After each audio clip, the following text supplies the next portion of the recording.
Welcome to the Abbey of St. Edmund. Our story starts with St. Edmund.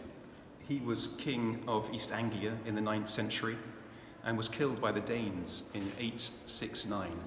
He was shot with arrows for being Christian.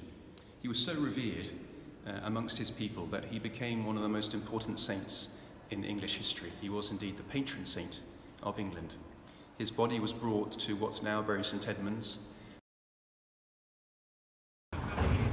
I'm standing in front of the iconic Abbey Gate, possibly the best known feature of medieval Bury St. Edmunds. It was one of two gates originally. There was a second gate here which was used by people visiting the abbot, people on business. It was, as it were, the tradesman's entrance.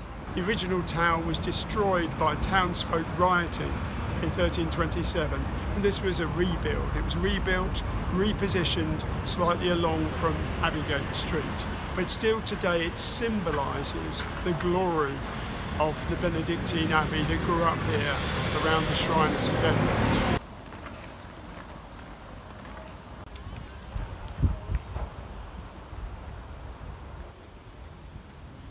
We've just visited the Abbey Gate over there. We've walked across the great court, which is now the Abbey Gardens, and we're moving from the secular side of the Abbey. The northern side was very much concerned with the everyday business of the Abbey.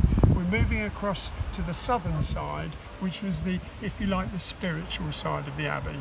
So we have St. James's Parish Church, which is now the cathedral. The other main gateway, now known as the Norman Tower.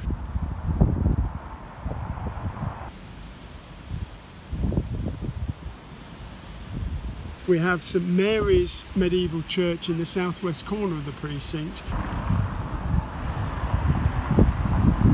In this area here, we have the great churchyard, which served as a town's churchyard for many centuries. And the centrepiece of it, of course, was the great Abbey Church. The Abbey Church was one of the most grand, one of the most extensive Abbey churches in northwestern Europe. It was 150 metres or more long. It was about 10 or 15 metres longer than Norwich Cathedral. And at one point it exceeded, for example, Canterbury, St. Peter's Church in Rome. It was absolutely vast, and it gives you some indication of the wealth, the power, the influence of the medieval Abbey of St. Edmund.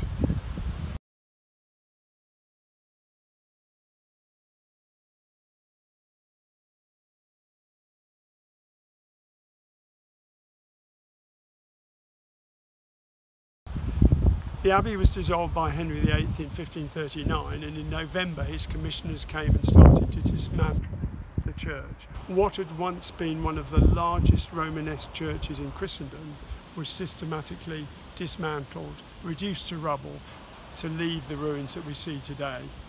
In its heyday, we have to imagine that this would have been an absolutely magnificent site.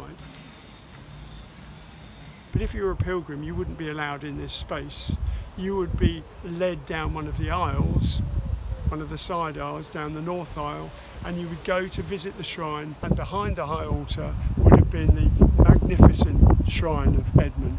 We can only rely on later descriptions of it. It was covered in gold, covered in silver, and rich jewels, encrusted with rich jewels. So it would have been a fantastic and awe-inspiring sight to any pilgrim who travelled here across England, possibly across Europe, and had spent weeks, maybe months, travelling here. The site of the Old Abbey of St. Edmund is a large area, and there are many people and organisations involved with the Heritage Partnership. These are people and organisations who have a great passion for the Old Abbey. Next year is a big year for us in the town and for the Heritage Partnership, and indeed for the region and the country, because it will be the millennium, 1,000 years since King Canute founded the Abbey of St. Edmund. As you can see, the Abbey of St. Edmund is a very special place. It's at the heart of the history and the heritage of Bury St. Edmunds, and indeed the heritage of our nation.